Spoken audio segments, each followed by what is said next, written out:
नमस्कार, मैं साक्षी गौतम और आप देख रहे हैं साक्षी का बयान। BAMCEF education trust of India का अधिवेशन 9 मार्च 2025 को अंबेडकर भवन, हर्ष विहार, दिल्ली में हुआ। बेटी के विचार को स्पष्ट करते हुए बाम सेफ के राष्ट्रीय महासचिव सुधीर कहते हैं, जमीन मिल जाती है तो मैं इस मंच की अनुमति से ये आपको वादा करता हूँ कि दिल्ली में विद्यालय बन जाएगा। जमीन आपको प्रोवाइड करानी विद्यालय आपके दिल्ली में बन जाएगा। ऐसा नहीं, प्राथमिकता जहाँ पर जमीन मिल जाए जमीन व्यवस्था करा दीजिए। विद्यालय हम गाँव से बेटी और आप सब मिलकर बना देंगे। आखिर बेटी का निर्माण करने की जरूरत क्यों पड़ी? जैसा कि महामानव ज्योतिबा फुले ने कहा था, विद्या बिना मति गई, मति बिना विद्य गया, और अल्टीमेटली जो नीति गई वित्त गया, जिसके कारण इस बहुजन समाज को शुद्ध बनना पड़ा। वास्तविक रूप से देखा जाए तो विद्या है उसके पीछे।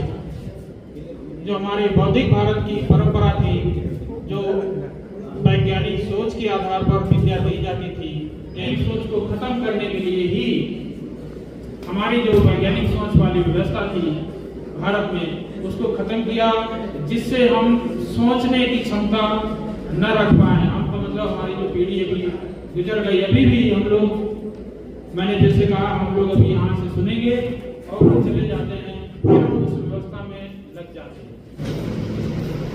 और अगर हम कंपेयर करेंगे तो आप भी गवर्नमेंट स्कूल के बच्चे बेहतर हैं, क्योंकि मैं गवर्नमेंट स्कूल में ही शिक्षक हूँ।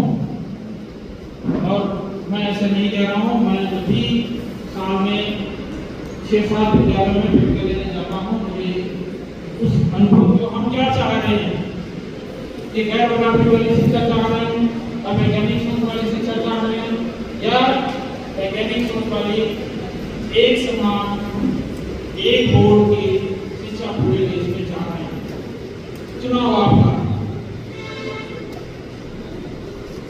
हम अगर एक समान शिक्षा, बेहतर एजुकेशन चाह रहे हैं तो हमें इस बेटी नाम की संस्था को आगे बढ़ाना होगा। हमारे जम्मू कश्मीर में गवर्नमेंट जो स्कूल से थे, 2200 स्कूल बंद हो गया, जो गवर्नमेंट स्कूल थे, जहां हमारे लोगों के बच्चे पढ़ते थे, जहां हमें सरकारी सुविधा मिलती थी। अभी हमारे 2 स्कूल जो है वो कश्मीर में, एक कश्मीर में है, एक जम्मू में है, उसको अडॉप्ट करने की भी बातचीत रही है। मैं लीगल फॉर्मेलिटी पहले पूरी करूंगा। अध्यक्ष तो बड़े जल्दी करने की सोचते हैं, पर यह है कि हम जम्मू कश्मीर के निवासी होने के साथ साथ हम लोग लीगल फॉर्मेलिटी पहले करेंगे और उनको भी पहले टारगेट दिया जाएगा। ऐसे नहीं किसी के स्कूल हम अडॉप्ट कर लेंगे, वो पैसे का कमाई का जरिया बना ले हमसे। हम पहले लीगल फॉर्मेलिटी करेंगे, हम जाएंगे, सब कुछ देखेंगे, फिर करेंगे। इसके हर कोने में BAMCEF educational trust of India के माध्यम से किस प्रकार स्कूल खोल सकते हैं और कैसे बाम सेफ प्लस अपनी जो आने वाली जो हमारी पीढ़ियां हैं, आने वाली जो जनरेशन है, उनको हम कैसे आगे ले जा सकते हैं, और की आवश्यकता क्यों पड़ी। हमने जब देश के अंदर अपने समाज की जो दुर्दशा और अपने समाज की जो पीछे जाने का जो कारण ढूंढा और खोजा है, वो इसी के माध्यम से खोजा है कि हमारी जो बाम सेफ के माध्यम से द्वारा जो राजनीतिक पार्टी बनी थी, उस राजनीतिक पार्टी का कारवा काफ़ी पीछे चला गया और धीरे धीरे आज से ही उसमें सहन लगने का काम पार्टी के अंदर बहुत लंबे समय से चल रहा है, और वो धीरे धीरे सहन लगाने में वो जो दुश्मन है हमारा, वो कामयाब हो चुका है। तो अब हमें पार्टी के माध्यम से नेता बनाने का काम तो हमने कर लिया आपका काम से के माध्यम से, लेकिन पार्टी के माध्यम से हमें कोई जीत हासिल होने का, या हमारे समाज को या हमारे आने वाली पीढ़ियों को कोई रास्ता मिलने का कोई मोटिव नहीं मिल रहा है। तो इसके लिए हमें सबसे ज़्यादा बड़ा काम जो करना पड़ेगा वो ये करना पड़ेगा कि हमारी जो आने वाली पीढ़ियाँ हैं, हमारे जो आने वाले बच्चे हैं, जब हम नर्सरी से ही बच्चे को अपने माध्यम से खोले गए स्कूलों में शिक्षा देंगे और अपने महान पुरुषों का इतिहास, अपने महान पुरुषों की संस्कृति, जो हमारे समाज में अनेकों महान पुरुष जन्मे हैं और अनेकों महान पुरुषों ने अपने समय समय के अनुसार अपना साहित्य, अपना विचार और अपना काव्य संकलन हम लोगों को सौंपा है, हम लोगों को दिया है। तो उसको जीवित रखने के लिए प्लस आने वाली पीढ़ियों को एक वैज्ञानिक संसार, वैज्ञानिक देश और विज्ञानात्मक सारी चीज़ें तथा सांस्कृतिक चीज़ें जो हमारी संस्कृति को खत्म कर दिया गया, उस संस्कृति को फिर से कायम करने के लिए हमने ये बेटी का कंसेप्ट लिया है। और ये बेटी के कंसेप्ट में हमें आशा ही नहीं, पूर्ण विश्वास है कि आप सब लोग जिस पीड़ा के साथ, जिस दर्द के साथ यहाँ बैठे हैं, तो उसी पीड़ा और दर्द को साथ में रखते हुए, ध्यान में रखते हुए हमें बेटी के काम में आगे बढ़ाने का काम हमें नहीं, आप सब लोग आगे बढ़ेंगे। और जो 5 रुपये पर डे का जो इसमें कंसेप्ट है, जो एक गरीब से गरीब आदमी, जो छोटे से छोटा आदमी, जो रिक्शा कॉलर भी है, जो मजदूर भी है, जो बेकार भी है, वो अपने 5 रुपये पर डे के हिसाब से अपने पास एक गुल्लक में, घर में एक गुल्लक रख ले, जैसे बच्चे छोटे छोटे घर में गुल्लक रख लेते हैं, ऐसे गुल्लक ला के रख ले और वो 5 रुपये पर डे के हिसाब से गुल्लक में डालता रहे, तो 150 रुपये महीने का काम उस गुल्लक में हमारी बेटी के लिए तैयार हो जाएगा। इस विचार का स्वागत करता हूँ शिक्षक होने के नाते।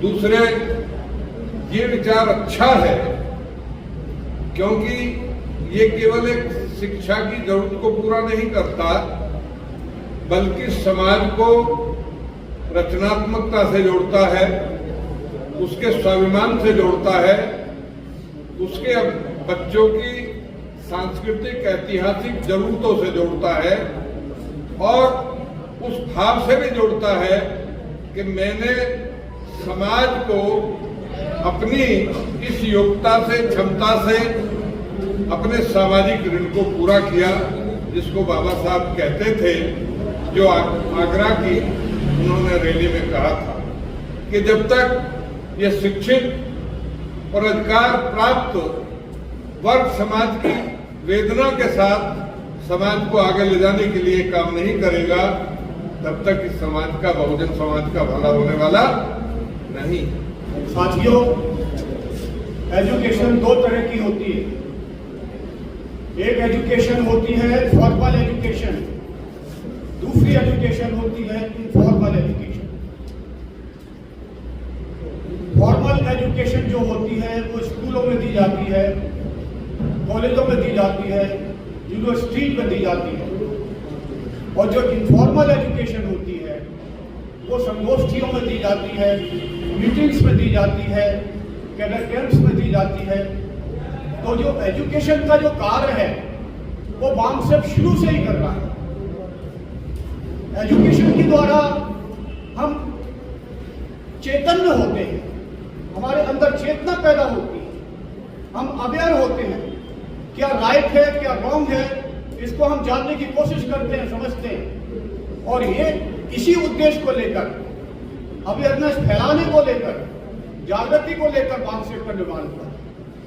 बामसेफ अपने पूरे बहुजन समाज को चैतन्य करेगी, ये बामसेफ का उद्देश्य, एक उद्देश्य था। और वो चैतन्य के द्वारा सामाजिक परिवर्तन होगा, क्योंकि जो प्रेजेंट में सामाजिक परिवर्तन है या भूतकाल में जो सामाजिक व्यवस्था है वो व्यवस्था अमानवीय व्यवस्था है। भारत की जो मेन समस्या है वो भारत की मेन समस्या यहाँ का सोशल सिस्टम है, डिस्पैरिटी पे जो बेस्ड है, जो इम्पार्शियलिटी पे बेस्ड है, जो अनह्यूमन है, अमानवीय है। वो भी जो सिस्टम है वो सिस्टम यहाँ की मेन प्रॉब्लम है इस देश। क्योंकि जब तक ये अमानवीय व्यवस्था रहेगी, मानवीय व्यवस्था यहाँ स्थापित नहीं हो सकती। उसको हम लागू कर सकते हैं, उसको हम अपने बच्चों को उसमें सिखा सकते हैं। जिससे कि मैं आने वाले भविष्य में बहुत ज़्यादा बेहतर मनोबल भी बढ़ा के अपना बेहतर काम कर सके भविष्य में। इसी के साथ साथ सदगुरु रविदास महाराज ने भी उसकी साधना को आगे बढ़ाते हुए जो साधु की साधना बताई है, बहुत ही सरल से साधना बताई है, उसको भी हम अपने बच्चों को सिखा सकते हैं बेटी के स्कूल के माध्यम। ये बताया गया है कि जो क्रिकेटर थे वो 10वीं फेल थे, वो सचिन बना, पेट्रोल बेचने वाला जो आदमी था वो अंबानी बना, चाय बेचने वाला मोदी बना, लेकिन कभी भी किसी ने ये नहीं बताया कि क्लासरूम के बाहर बैठने वाले एक दलित बच्चा आगे जाकर बाबा साहेब भीमराव अम्बेडकर बना और सिंबल ऑफ नॉलेज।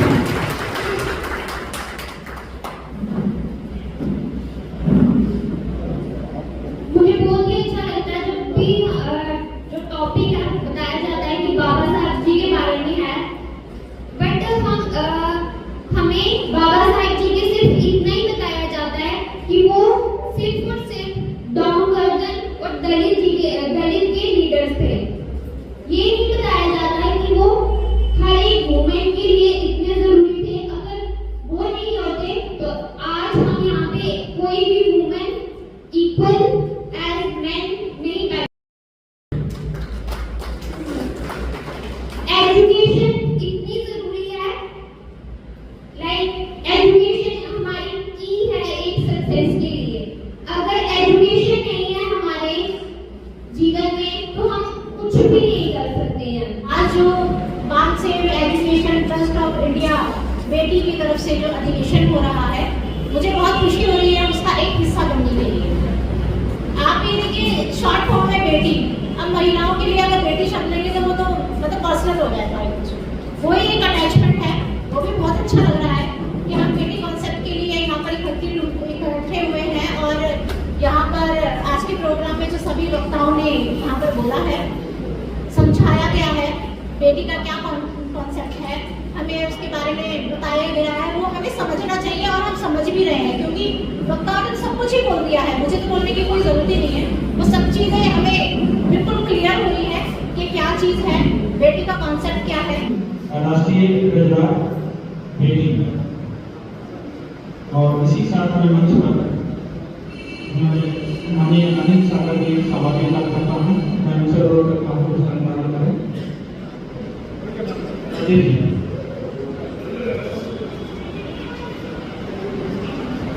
बाप से की परिभाषा में जो पहला शब्द है वो भी आता है। जो नए हैं मेरे परिवार के बहने बैठे हैं, आप लोग उसको बाप से जानते हैं, उसके बारे में गहराई से जानते हैं।